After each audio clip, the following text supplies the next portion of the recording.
Boa noite, irmãos. Eu queria agradecer, em primeiro lugar, a Deus porque tivemos um lindo dia hoje, não foi? Foi bênção. Então você pode dizer comigo que Deus é tão bom? Deus é tão bom. Deus é tão bom. Deus é tão bom. É tão bom para mim. Eu também queria agradecer à orquestra e ao coral, porque tem se apresentado, tem cantado louvores a Deus. Muito obrigado, especialmente o maestro que estava por aí, mas não o vejo mais.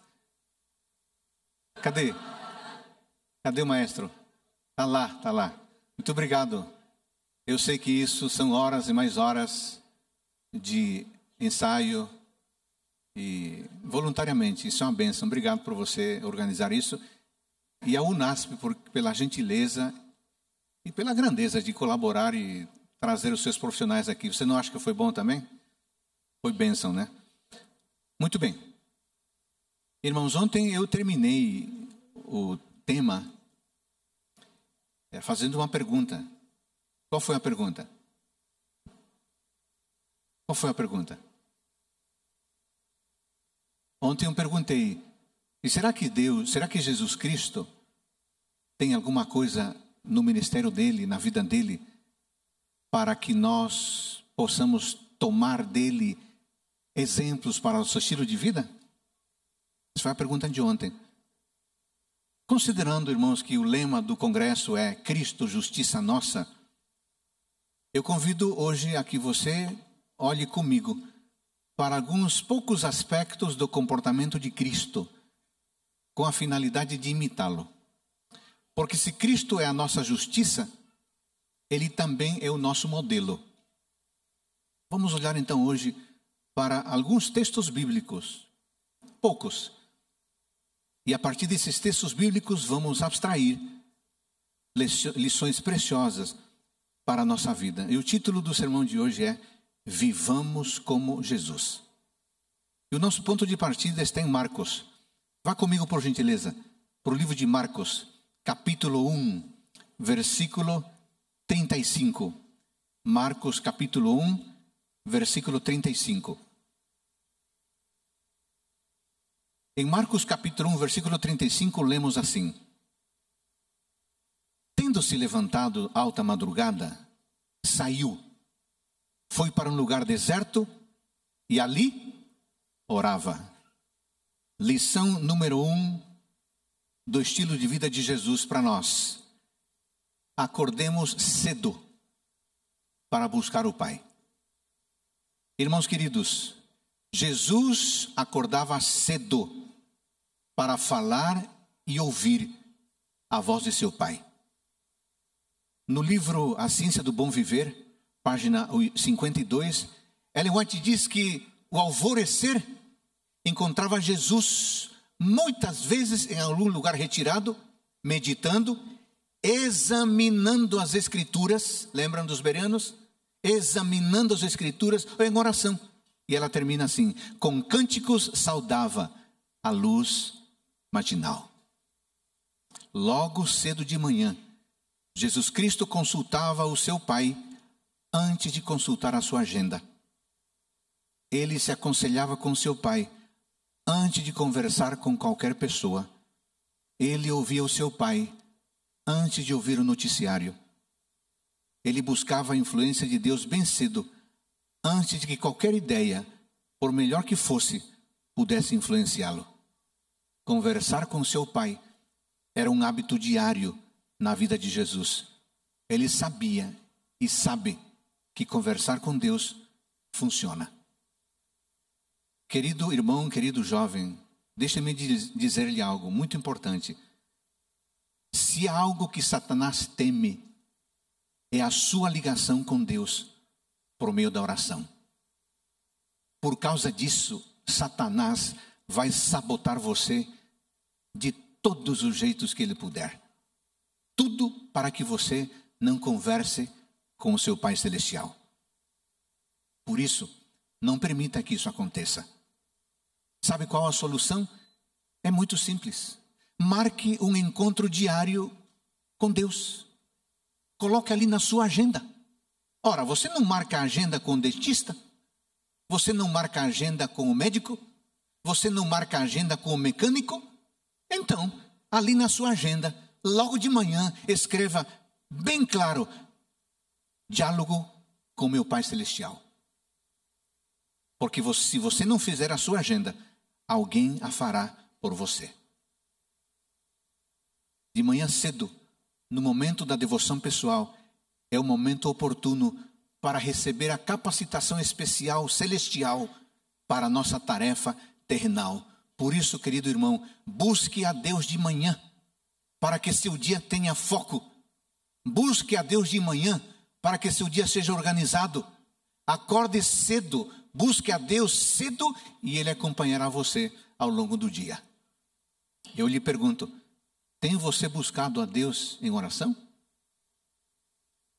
Segundo texto, vamos para Lucas. Lucas capítulo 19, versículo 7.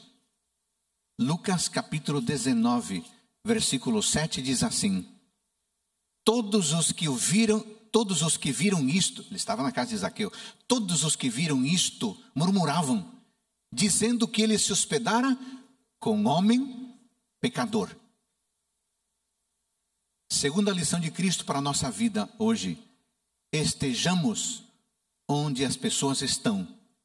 Sabe de uma coisa? Jesus Cristo não era um homem de escritório. Jesus Cristo era alguém que gostava de estar em meio às pessoas. Na verdade, ele abriu mão do conforto celestial. Ele deixou a presença dos anjos, deixou a presença do seu Pai Celestial num lugar perfeito e veio voluntariamente para viver em meio de uma atmosfera pura e imperfeita como a nossa. Ele saiu do reino magnífico e glorioso para um mundo confuso, manchado, mortal. Mas por que ele veio para cá? Porque aqui nós precisávamos dele. O que isso nos diz? Isso nos diz que nós precisamos ir atrás das pessoas. Precisamos movermos em direção das pessoas. Falar de Deus para a nossa família de sangue. Falar de Deus para os nossos amigos. Falar de Deus para os nossos vizinhos. O estilo de vida adventista de sucesso ao estilo de Jesus Cristo tem a ver com salvar pessoas. E não com ficar reunidos dentro do nosso próprio aquário. Pessoas precisam ser encontradas. E sabe qual é o problema? Raramente elas vêm a nós. Nós temos que ir a elas. Jesus sabia disso. Por isso ele veio ao nosso encontro. Toda vez que pudermos, queridos irmãos, dediquemos tempo para evangelizar.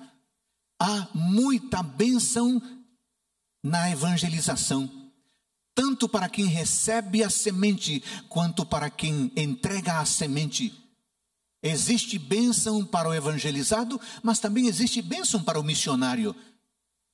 E eu gosto demais de uma lista que Ellen White apresenta. Não é uma lista, eu que fiz a lista, mas ela menciona no livro Caminho a Cristo, páginas 79 e 80, pelo menos 15 benefícios daqueles que se envolvem na missão. Vou falar rapidamente, por você ler com calma. Caminho a Cristo 79 e 80. Quem se envolve na missão, quem é testemunha fiel, ganha 1. Profundidade de caráter. 2. Estabilidade de caráter. 3. Amabilidade cristã, o caráter. 4. Paz no seu coração. 5. Felicidade. 6. Aspirações mais elevadas. 7. Expulsa a preguiça. 8. Expulsa egoísmo. 9. Cresce nas graças cristãs. 10. Torna-se forte na vida. 11. Terá percepção espiritual mais clara. 12. Terá fé constante. 13. Terá fé crescente. 14. Terá poder cada vez maior na oração. E 15. Contribuirá para a sua própria salvação. Ganhamos muito sendo testemunhas. Por isso, busquemos a chance de estudar a Bíblia com alguém, de falar de Deus a alguém. Sabe que interessante, irmãos? Ao ler os evangelhos, eu descubro que Jesus Cristo não viajou longe da sua terra natal, mas ele viajou muito. para cumprir a sua missão, ele estava constantemente em movimento, estava constantemente se movendo de um lugar para outro. Olha lá, Mateus 8:1, desceu do monte. Mateus 8:5, entrou Jesus em Cafarnaum. Mateus 8:14, entrou Jesus na casa de Pedro. Mateus 8:23, entrou ele no barco. Mateus 8:28, ele chegou ao outro lado, a região dos Gadarenos. Percebe a dinâmica? Ele está se movendo o tempo todo. Jesus era dinâmico, estava constantemente se levantando, saindo, indo a lugares novos. Ele procurou estar com novas pessoas, ele se expôs a novas experiências, ele discutia seus ensinamentos com todo tipo de gente, das mais variadas procedências. E durante 3 anos e meio, o pastor Jesus Cristo só teve uma única função, um único distrito. Mas veja lá, ele jamais se acomodou a uma vida monótona, ele jamais repetiu o mesmo sermão. Sabe por quê? Porque ele sabia que não é necessário mudar de geografia para mudar de atitude. Não é necessário mudar de geografia para mudar de atitude. Você pode evangelizar onde você está, contanto que você mude de atitude.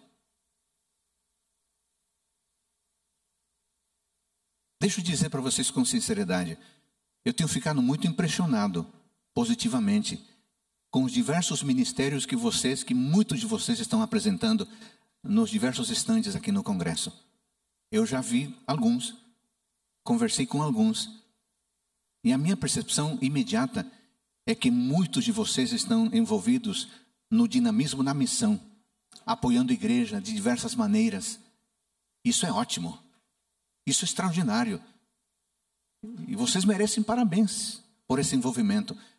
Sabe de uma coisa, irmão? É assim que pessoas salvas devem viver, fazendo as mais diversas atividades para cumprir a missão. E a pergunta é: você tem cumprido a missão? Vamos para o terceiro texto, Mateus capítulo 26, versículo 63. Mateus capítulo 26, versículo 63 diz assim: estava no Sinédrio sendo interrogado o sumo sacerdote. Vamos ler o 62. Levantando-se o sumo sacerdote, perguntou a Jesus: nada respondes ao que este depõe contra ti? Jesus, porém, fez o quê? Guardou silêncio. Terceira lição da vida de Cristo para a nossa vida: não percamos tempo com os críticos. Vou repetir: não percamos tempo com os críticos. Irmãos queridos, em todo lugar, em toda situação, em todo ambiente, sempre há críticos. No céu surgiu primeiro. Você acha que na terra não haverá críticos? E se alguém se levanta para fazer uma grande obra, esteja certo que alguém se levantará para fazer uma grande crítica. E infelizmente é assim. Sabe de uma coisa? Se você educa bem seus filhos, vão criticá-lo, dizendo que você é protecionista demais. Se você faz homeschooling, vão criticá-lo, dizendo que você está criando seus filhos numa bolha.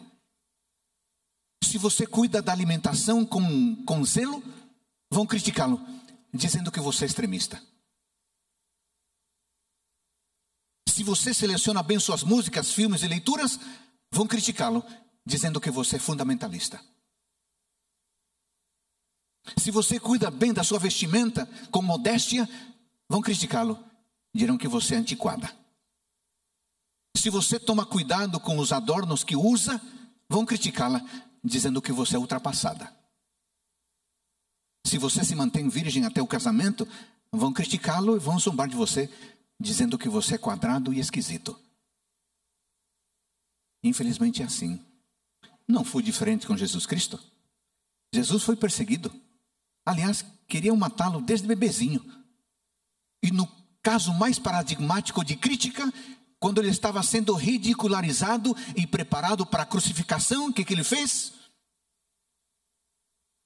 O que ele fez? Guardou silêncio. Irmão querido, eu sei que alguns têm criticado vocês. Escutem, por favor. Você não deve se sentir obrigado a dar resposta aos críticos.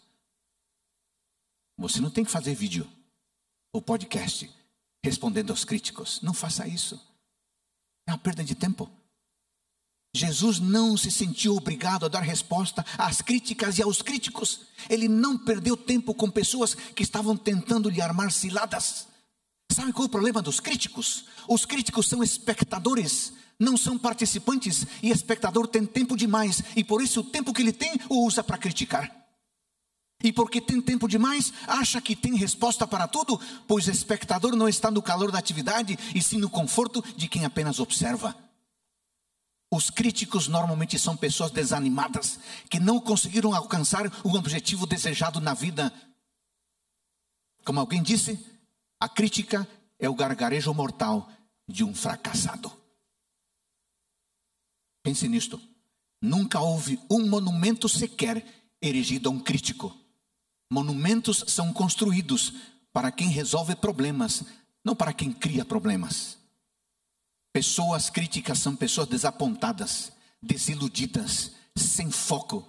Pessoas críticas vivem feridas interiormente, constroem sua vida tentando destruir a vida dos outros. Por isso, fique longe dos críticos. E mais ainda, melhor ainda, não seja um crítico. E a minha pergunta, será que temos perdido tempo e emoções com os críticos? Ou criticando? Quarto texto, Mateus capítulo 4, versículo 10. Mateus capítulo 4, versículo 10. Então, Jesus lhe ordenou: retira-te, Satanás, porque está escrito: ao Senhor teu Deus adorarás, e só Ele darás culto. Eu falei alto porque eu acho que Jesus não falou baixinho, não. Judeu não fala baixinho, não.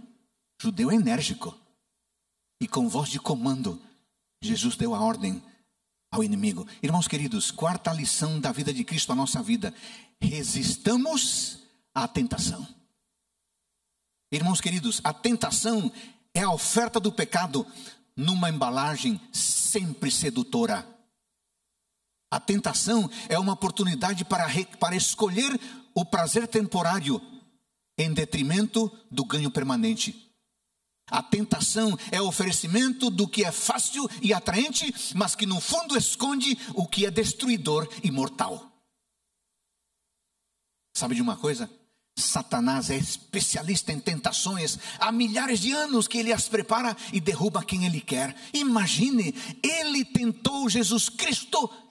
E sabe por que ele tentou Jesus Cristo? Porque ele achava que iria derrotar Jesus Cristo. Se ele não achasse que iria derrotá-lo, você acha que ele tentaria Jesus Cristo? Claro que não. Ele só tentou Jesus porque ele achava orgulhosamente, soberbamente, que era capaz de vencer o Filho de Deus, o próprio Deus. Você acha que não vai tentar você e mim, meras criaturas? O que Jesus fez? Ele resistiu. Ele resistiu, está escrito. Contra-argumentou, está escrito claramente. E de novo, no final, com veemência, disse: vai embora, Satanás. Irmãos queridos, as sepulturas estão repletas de pessoas que não souberam resistir. As prisões estão superlotadas de pessoas fracas demais para resistir. Sonhos se desmoronam porque não sabemos resistir. Resistamos às tentações de poder. Resistamos às tentações financeiras. Resistamos às tentações sexuais. Resistamos às tentações da acomodação cultural. Alguém pode estar se perguntando: como é que eu faço para vencer as tentações? Há um capítulo extraordinário que tem respostas práticas. Gênesis 39. Vá comigo, por favor, rapidamente, para Gênesis capítulo 39. Na vida deste jovem extraordinário nós temos 6 orientações práticas para vencer a tentação. Gênesis 39. Primeira orientação, verso 2. O Senhor era com José. Você quer vencer a tentação? Deixe Deus ser seu amigo sempre presente. Toda vez que Ele estiver com você, você vai vencer a tentação. Segunda orientação, versos 7 e 8. Aconteceu, depois destas coisas, que a mulher de seu senhor pôs os olhos em José e lhe disse: deita-te comigo. Ele, porém, recusou e disse à mulher do seu senhor: teme-me por mordomo, meu senhor, e não sabe do que há em casa, pois tudo o que tem me passou ele às minhas mãos. Você quer vencer a tentação? Recuse claramente a oferta do pecado. Não quero. Não vou. Chega. Vai para lá. Diga claramente, para você ouvir e para o seu tentador ouvir também. Terceira dica, verso 10. Falando ela a José todos os dias, e não lhe dando ele ouvidos para se deitar com ela e estar com ela, sucedeu que certo dia, aí o texto continua. Terceira dica, quer vencer a tentação? Não dê ouvidos quando a tentação insistir. Repita em alto e bom som: não, não quero, não vou fazer, não adianta insistir. Quarta dica, verso 8, de novo. Ele, porém, recusou e disse à mulher do seu senhor: teme por mordomo, meu senhor, e não sabe do que há em casa, pois tudo o que tem me passou ele às minhas mãos. Você quer vencer a tentação? Posicione-se claramente em favor do bem e em favor do correto. Deixe as pessoas saberem quem você é, o que você faz, e elas automaticamente vão evitar colocar você numa encruzilhada, sempre quando você deixe claro quais são as suas preferências. Quinta orientação, verso 9. Ele não é maior do que eu nesta casa, e nenhuma coisa me vedou senão a ti, porque és a sua mulher. Como, pois, cometeria eu tamanha maldade e pecaria contra Deus? Você quer vencer a tentação? Tenha consciência de que todo pecado é cometido contra Deus. Quando nós temos essa consciência, isso gera maior compromisso e maior fidelidade. Última dica, verso 12. Então, ela o pegou pelas vestes e lhe disse: deita-te comigo. Ele, porém, deixando as vestes nas mãos dela, saiu fugindo para fora. Você quer vencer a tentação? Se a tentação pegar você de surpresa, caia fora, saia correndo. Esses dias eu ouvi uma ilustração, achei muito interessante. Um senhor que tinha a tentação dos doces, e ele estava ganhando peso, e ele eu tenho que eliminar os doces da minha vida. E ele fez um trato com Deus. Ele disse assim: Deus, é o seguinte, o senhor sabe que o meu lugar de maior tentação é aquela padaria em frente à praça. Por favor, me ajude a ficar longe daquela padaria. Aliás, eu vou fazer o teste hoje, Deus. Eu queria que o senhor me ajudasse. Eu vou dar uma volta na praça. Se quando eu chegar em frente àquela padaria, tiver uma vaga para o meu carro bem em frente à padaria, eu vou entender que está tudo bem, então eu vou parar na padaria e vou comer. Mas se não houver vaga para o meu carro em frente à padaria, então eu vou entender que o senhor está querendo que eu não coma doce mesmo. Ele fez o trato com Deus, saiu de casa, torcendo para a padaria, para ter lugar no estacionamento. Ele chegou, passou, deu a volta, passou em frente à padaria e não tinha vaga. Deu uma segunda volta. Não tinha vaga. E da terceira volta, não tinha vaga ainda. Estava tudo lotado. Na sétima volta, abriu uma vaga e disse: Deus, é o sinal. Não faça isso não. Fuja da tentação, não a procure. Deixa eu dizer algo sério para você, irmão. Preste atenção. O diabo é como um cachorro acorrentado. Ele só morde quem se aproxima dele. Assim é a tentação. A tentação só vai morder você se você se aproximar dela. Portanto, qual é a solução? Fique longe. E a pergunta é: tem você fugido das tentações? Penúltimo texto, João 15:10. João capítulo 15, versículo 10. Em João capítulo 15, versículo 10, nós lemos assim: se guardardes os meus mandamentos, permanecereis no meu amor, assim como também eu tenho guardado os mandamentos de meu Pai, e no seu amor permaneço. Quinta lição da vida de Cristo para a nossa vida: sejamos obedientes. Agora escute, irmão querido, a obediência a qual Jesus Cristo se submeteu não foi cega, não foi refletida, foi uma obediência voluntária, fruto de seu amor ao Pai. Da mesma forma, irmãos queridos, Deus quer que nós obedeçamos aos seus mandamentos como resposta do amor que nós temos por Ele, em função do que Ele fez, faz e fará por nós. Visto desta forma, os 10 mandamentos se transformam na lei do amor.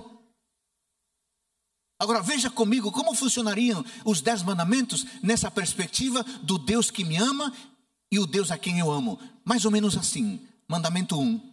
O Deus que me ama quer que eu seja fiel a Ele, acima de tudo. 2.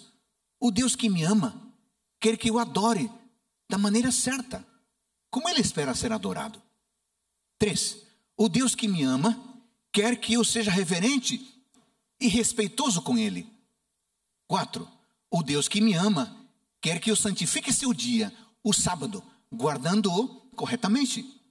5. O Deus que me ama quer que eu honre os meus pais, respeitando a autoridade deles, honrando a autoridade deles. 6. O Deus que me ama quer que eu respeite todo tipo de vida. Mandamento número 7. O Deus que me ama quer que eu seja puro em todos os meus relacionamentos. Mandamento 8. O Deus que me ama quer que eu seja honesto em tudo. Mandamento 9. O Deus que me ama quer que eu seja verdadeiro em todas as coisas. E mandamento 10, Deus que me ama quer que eu viva contente e grato com o que Ele me dá. Percebe a diferença? O Deus que me ama espera uma resposta de amor. Talvez alguém esteja se perguntando: eu entendi, mas o que eu ganho sendo obediente? Bom, se você é daqueles que quer ganhar em tudo, deixa eu dizer uma coisa: você ganha sim quando você é obediente. Claro que você ganha. Aqui vou lhe dar alguns lucros da obediência, e eu vou mencionar os textos, não dá tempo de lê-los, depois você procura. Sabe o que você ganha quando você é obediente?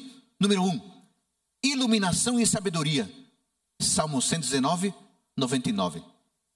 Sabe o que você ganha quando você obedece às leis de Deus? Paz. Isaías 48, 18. Sabe o que você ganha quando você obedece a Deus? Justiça. Deuteronômio 6, 25. Sabe que você ganha quando você é obediente? Vida moral pura. Provérbios 7, 1 a 5. Sabe que você ganha quando você é obediente? Conhecimento da verdade. João 7, 17. Sabe que você ganha quando você é obediente? Proteção face à enfermidade. Êxodo capítulo 15, versículo 26. Sabe que você ganha quando você é obediente? Longevidade. Provérbios 3, 1, 2. Sabe que você ganha quando você é obediente? A certeza de que as suas orações serão atendidas. Salmo 66, versículo 18. Claro que nós ganhamos quando somos obedientes. Claro que nós somos abençoados. Deus promete bênçãos abundantes ao obediente. E a pergunta que eu faço: temos sido nós obedientes?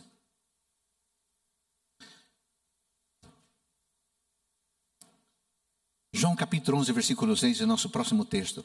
João 11, 6. João capítulo 11. Esse é um ensinamento muito interessante. João capítulo 11, versículo 6. diz assim: quando, pois, soube que Lázaro estava doente, ainda se demorou 2 dias no lugar onde estava. Lição de Cristo para a nossa vida: não tenhamos pressa. Muitos anos atrás, eu ainda fazia um mestrado em São Bernardo do Campo, e eu estava parado, eu parei, desci do metrô na Praça da Sé, porque aí precisava tomar uma outra linha para ir rumo à rodoviária do Tietê para vir para casa. E era uma terça-feira, e na terça-feira, naquela época, estou falando de 2003, 2004, era o dia de promoção, de desconto na Editora Paulus e na Editora Paulinas, para seminaristas e para pastores. Então aproveitei que estava sozinho sem minha esposa e fui na farra para comprar livros, né? Fui lá na Editora Paulus. Assim que entrei, eu vi um livro que me captou a atenção pelo nome. Olha o título do livro: Perca Tempo. Subtítulo: é no lento que a vida acontece. Comprei o livro, o li de um supetão, porque é um livro pequeno. Que extraordinária obra. Eu aprendi que as coisas mais belas da vida precisam de tempo. Sabe, irmãos, que nós vivemos na geração da velocidade e da impaciência. Quando meu pai comprou a nossa primeira televisão, a gente ligava e dava umas voltas, né? Que aparecia um pontinho lá no centro. E depois a imagem ia crescendo, até que as válvulas esquentassem e aparecesse a imagem por completo. Acho que algumas pessoas hoje, se tivessem TV assim, tem um infarto. Parece que esperar 10 segundos é uma eternidade. Hoje parece que não basta fazer bem feito, tem que ser o primeiro. Por isso há comidas prontas, por isso há forno de micro-ondas, por isso há trem-bala e por isso há vias expressas. Contrário a tudo isso, Jesus Cristo não vivia com pressa. Procure na Bíblia. Você não vai encontrar nenhum texto bíblico dizendo que ele estava apressado. Você não vai encontrar nenhum texto dizendo que ele estava com extrema urgência. Não. Marta e Maria, no texto que lemos agora há pouco, queriam que o mestre se apressasse a chegar na casa delas para que curasse Lázaro. O que Jesus fez? Desmarcou os compromissos? Não, senhor. Manteve a agenda, manteve seus compromissos. Tudo continuou na velocidade que ele julgou que deveria continuar. Por favor, eu não estou dizendo, sugerindo ou motivando você a que você não cumpra seus compromissos. Você é inteligente. É claro que não estou dizendo isso. Eu não estou dizendo que agora vamos nos desfazer das responsabilidades e seguir e andar no ritmo lento. Não estou dizendo isso. Mas o que Jesus nos ensina aqui é que não devemos ceder à tática da pressão que os outros colocam em cima de nós. Porque muitas vezes os outros querem nos forçar a que tomemos decisões apressadas, privando-nos de resultados mais espetaculares quando pensamos em nossas decisões. Em Josué capítulo 1, versículo 8, é dito algo muito especial, algo essencial, que combina com calma e com ausência de pressa. Vá comigo, por gentileza. Josué capítulo 1. Josué capítulo 1, versículo 8. Olha esse texto extraordinário. Diz assim: não cesse de falar desse livro da lei, antes medita nele dia e noite. Sabe o que significa meditar? Meditar significa estudar. Sabe o que significa meditar? Meditar significa refletir. Sabe o que significa meditar? Meditar significa imaginar. Sabe o que significa meditar? Meditar significa pronunciar. Sabe o que significa meditar? Meditar significa pensar. Meditar significa, na Bíblia, estudar, refletir, imaginar, pronunciar e pensar. Isso não tem nada a ver com pressa. Quando a Bíblia diz medite na palavra de Deus, está pedindo para você parar. Tirar o fone dos ouvidos, desligar o seu celular e se concentrar na palavra. Não há meditação apressada. É um contrassenso. Não existe. Não tenhamos pressa. Aliás, e por falar em meditação, um dos textos mais extraordinários que eu encontrei de Ellen White sobre a meditação está no livro Educação, na página 189. Olha só que pérola. Ellen White diz assim: tome o estudante da Bíblia um versículo. Concentre o espírito em descobrir o pensamento que Deus pôs ali para ele. E então, se demore nesse pensamento até que se torne seu também. 5 passos. Isso é uma aula de hermenêutica. Mas só que isso não tem nada a ver com pressa. Isso tem a ver com calma. Com tirar o pé do acelerador para ouvir a voz de Deus. Lembre-se, querido irmão, há muitas ocasiões em que a espera é uma arma poderosíssima. E eu lhe pergunto, você tem evitado a pressa? Você tem meditado? Último texto, João capítulo 12, versículo 32. João 12, 32. Jesus Cristo falando diz assim: e eu, quando for levantado da terra, atrairei todos a mim mesmo. 7ª e última lição de hoje, da vida de Cristo para a nossa vida. Sejamos visionários. Sabe que Jesus Cristo não era realista. Jesus Cristo era visionário. Sabe qual a diferença? O realista vê a situação como ela é. O visionário vê a situação como ela poderia ficar. Eu teria dezenas de exemplos para mostrar o Cristo visionário e não realista. Mas eu queria citar 3.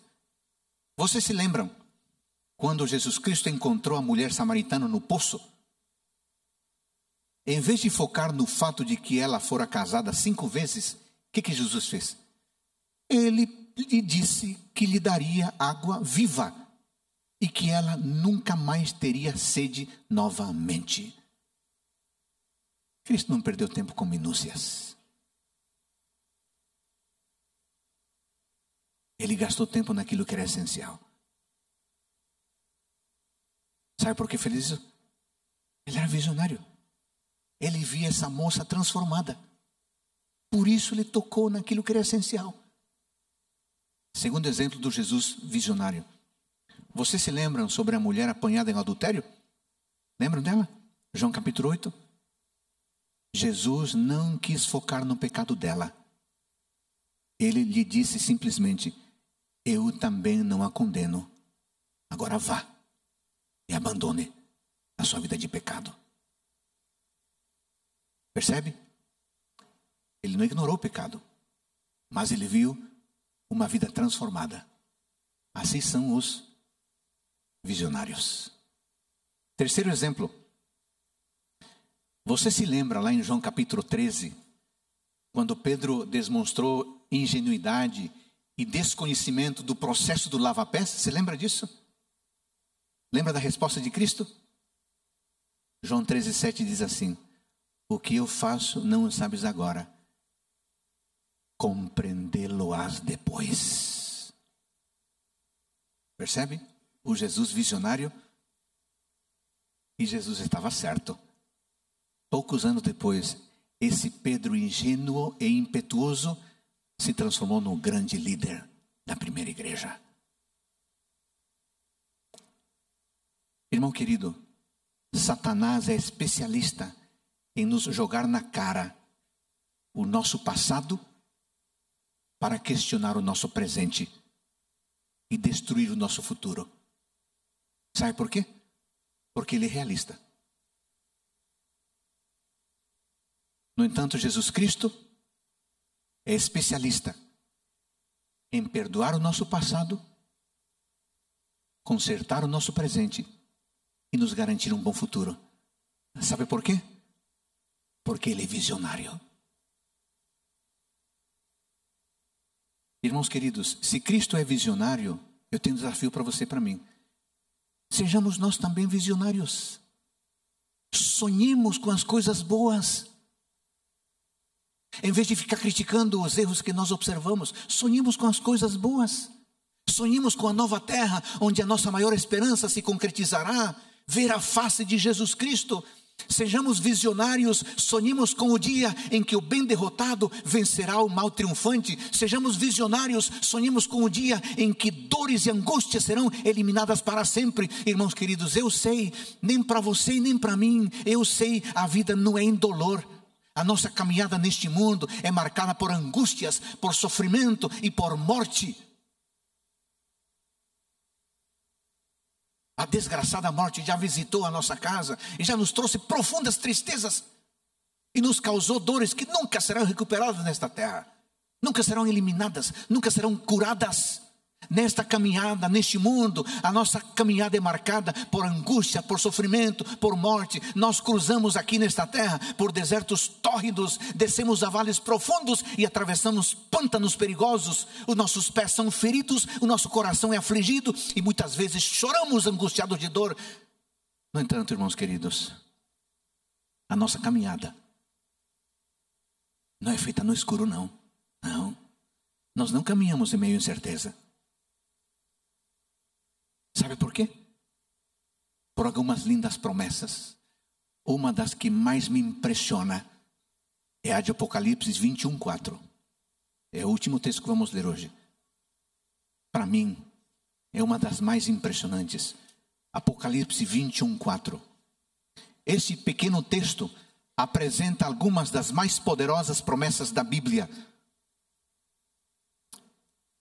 21:4. E lhes enxugará dos olhos toda lágrima. E o texto continua. Este, para mim, é um dos textos mais espetaculares e mais motivadores de toda a Bíblia. E se você ler inteiro, você perceberá que esse texto apresenta um pacote de 5 bênçãos. Todas elas trazem paz, todas elas trazem esperança para qualquer pessoa, em qualquer circunstância e em qualquer geografia. Mas para mim, a mais espetacular é a primeira das 5. E lhes enxugará dos olhos toda lágrima. Sabe por que Deus mandou João escrever isso? Porque Deus é visionário.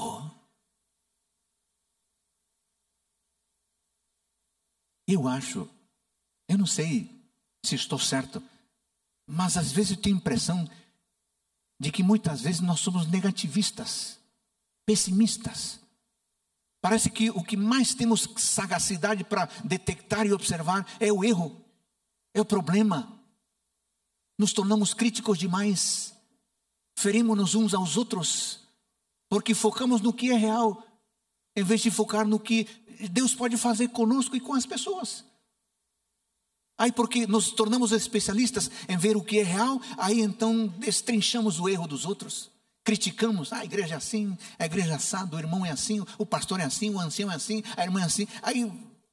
E podemos até estar certos, porque somos realistas. Mas lembre-se, o diabo também é realista. Mas só Jesus é visionário. Você quer ver um texto visionário? João 14. Não se turbe o vosso coração. Credes em Deus? Na casa de meu pai? Vou, pois. Que texto lindo. Jesus está lá sentado, imaginando como será algo que ainda não foi. Sabe por quê? Ele é visionário. Por que nós não podemos ser visionários também? Muito bem. Vamos resumir? Número 1, Marcos 1:35. Acordemos cedo. Então amanhã, nada de dormir até tarde, viu? 2, Lucas 19:7. Estejamos onde as pessoas estão. 3, Mateus 26:63.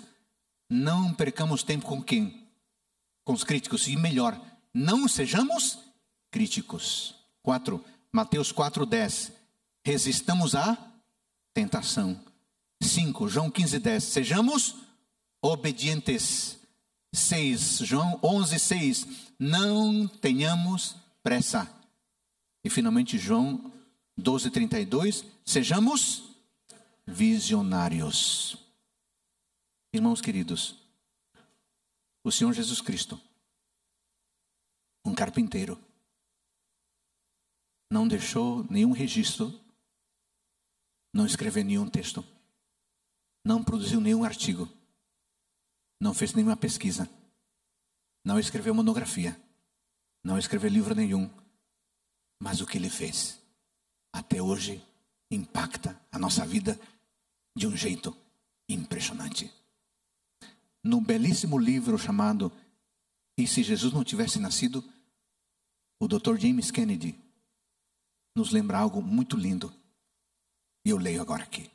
Jesus nasceu em um vilarejo desconhecido, o filho de uma camponesa.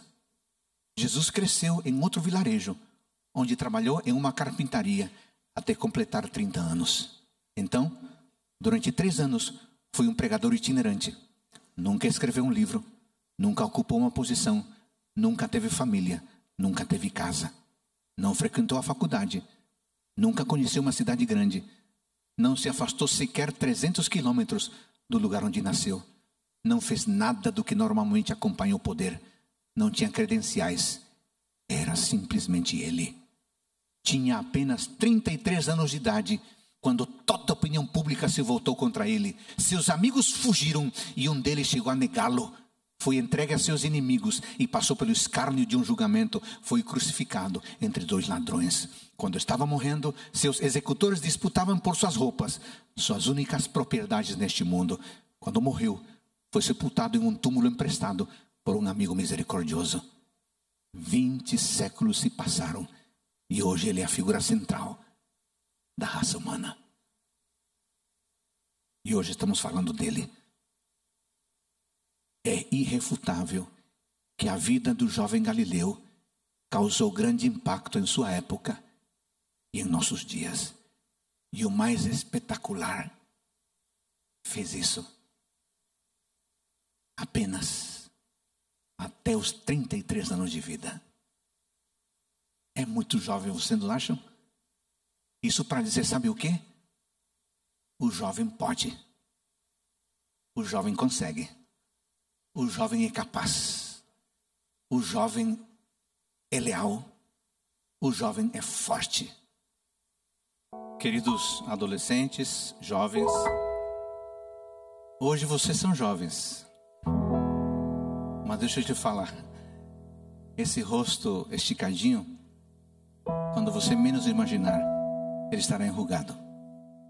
É a lei da vida. Eu cheguei a este país, eu tinha apenas 19 anos, mas o tempo escorreu, como a areia escorre pelos dedos das mãos.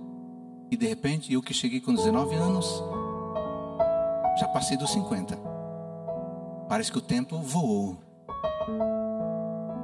Por isso, quero um conselho? Utilize a sua juventude fazendo algo para Jesus. Algo que marque você e que marque a vida dos outros. Porque quando você se tornar adulto, se o tempo durar tudo isso, você terá lindas histórias para contar. Eu queria fazer um desafio. Você que é adolescente, você que é jovem, queria desafiar você a de alguma forma se envolver na missão. Pode ser pregando no seu bairro, na sua igreja local, ou dando um passo mais longo, indo para lugares mais distantes. Não sei. Converse com Deus sobre isso e deixe Deus conduzir a sua vida. Mas eu não poderia terminar esta noite sem fazer um apelo e um convite. Envolva-se na missão. Se Deus quiser, fará você atravessar o continente. Mas se Deus quiser, fará você atravessar a rua. Não importa. O que importa é que você utilize bem o tempo de graça que Deus está lhe dando. Eu queria fazer um convite agora aqui. para quem é adolescente e jovem e que no seu coração tem o desejo de servir a Deus na missão, do outro lado do continente, do outro lado do país, do outro lado do estado ou do outro lado da rua. Eu quero orar por você. Pode vir aqui, por favor. Eu quero orar por você, para que Deus abençoe e comunique ao seu coração os planos que Ele tem para você.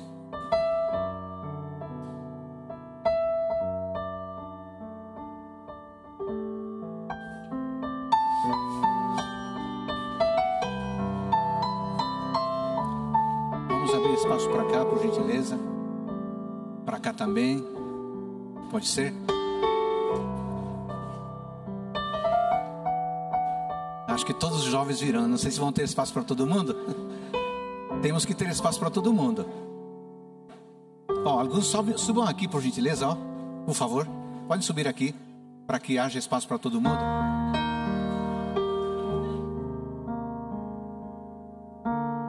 Cadê o conjunto?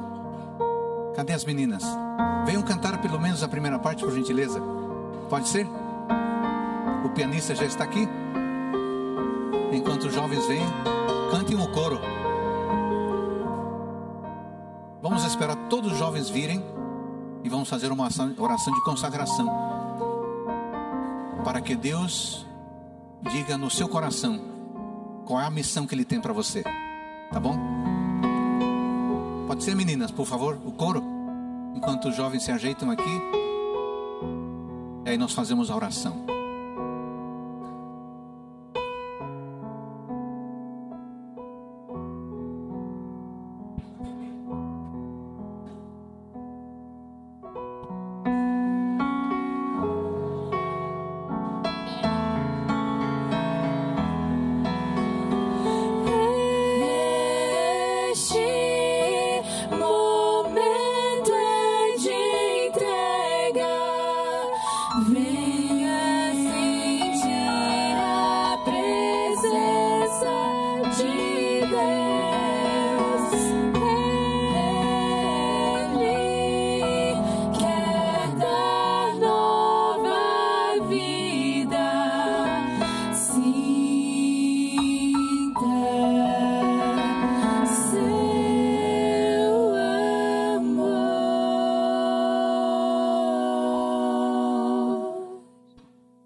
Cristo, os anjos ao redor, e os anjos, Jesus, mestre, conte de novo aquela história, quando o Senhor foi missionário lá na terra, pela enésima vez Jesus contando, eu tive 12 amigos, e vai de novo a história. Sabe, é muito bom ter uma história para contar,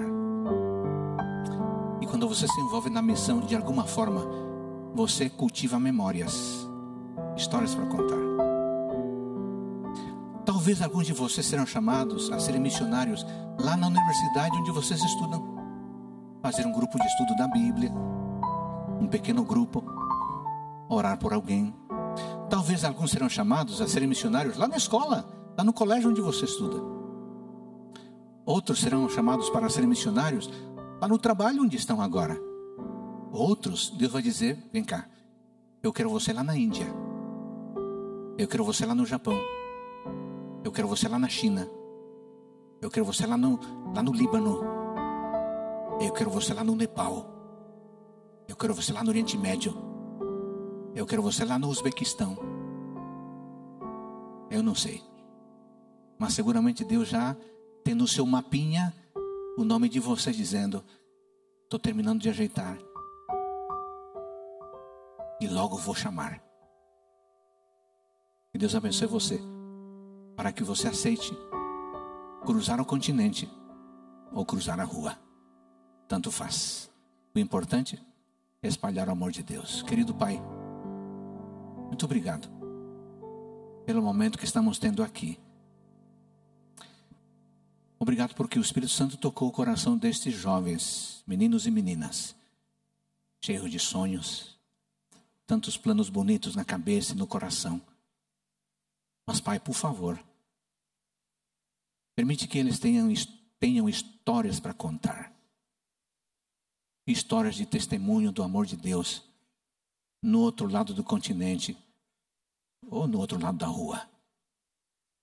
Permite que cada um delas tenham saúde, disposição, motivação para dizer sim, eu vou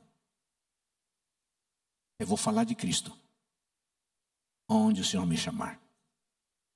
E os pais que aqui estão, que motivem, que ajudem, que preparem, que incentivem, que ofereçam meios e que orem por estes missionários.